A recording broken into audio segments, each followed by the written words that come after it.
on raconte que Rabbi Naftali, lui, il priait pas le Erev Rosh Hashanah, il priait pas avec le kibbutz.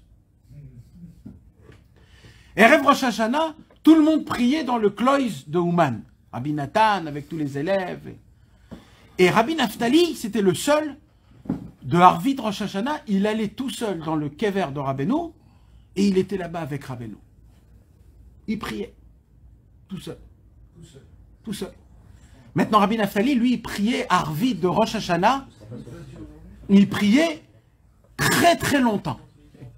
3, 4, 5 heures de tfila. Comme Rabbeinu. Rabbeinu, le Harvit de Rosh Hashanah, ça lui prenait 6 heures, 7 heures, 8 heures. Parce qu'il devait s'occuper de toutes les Neshamot. Rabbi Naftali, Kaniré, il avait reçu un petit peu ça. Et tous les Harvit de Rosh Hashanah, Rabbi Naftali, il priait 4, 5 heures comme ça, mamash. Il priait comme un ange, du feu, du feu, du feu, du feu. Et Rabbi Nathan, il s'occupait toujours de Rabbi Naftali. Il s'occupait de son lit, de sa maison. C'est lui qui lui faisait tout. Il savait que c'était qui Rabbi Naftali. C'était son chaver, Amiti.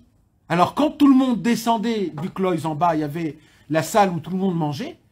Le seul Rabbi Nathan, c'était le seul qui préparait à manger et qui l'emmenait à Rabbi Naftali dans le kever. Pendant que tout le monde chantait, dansait, Ouman, Ouman, Rosh Hashanah, et ben, Rabbi Nathan, il prenait le manger, il l'emmenait chez Rabbi Naftali.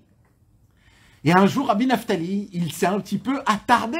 Ça veut dire, il voit 3, 4, 5 heures, 6 heures, 7 heures de Harvit Rosh Hashanah. Alors, Rabbi Nathan, il avait très peur de Rabbi Naftali parce que Rabbi Naftali, il était une petite nature. Il pouvait... Alors, Rabbi Nathan, il a voulu l'arrêter de sa prière pour qu'il prenne un peu de ses forces. Alors, il lui met la main comme ça dans son épaule. Il lui dit, Rabbi Naftali.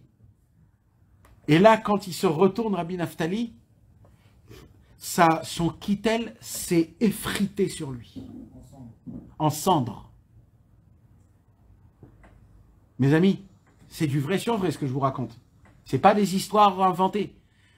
Tellement il brûlait, tellement il était en chaleur, tellement il était en beitlavut, son kittel s'est effrité sur lui.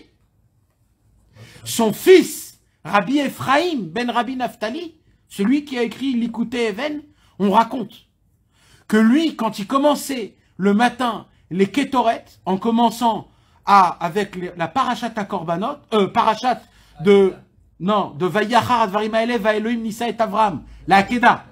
Quand il commençait la Hakeda, il commençait en hurlant chaque mot. Vayehi! Chaque mot, il hurlait. Ça lui prenait un temps énorme.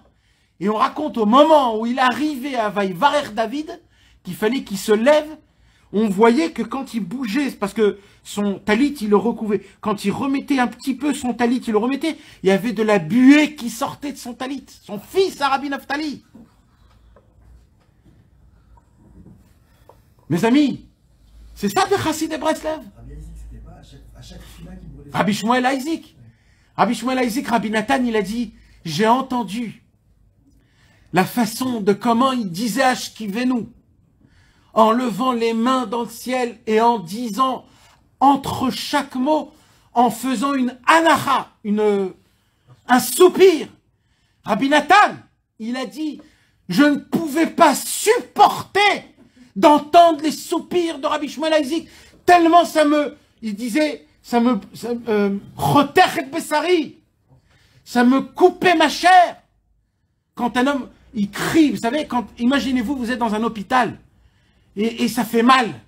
Aïe, aïe. Il y a un moment où tu dis, je peux pas arrêter.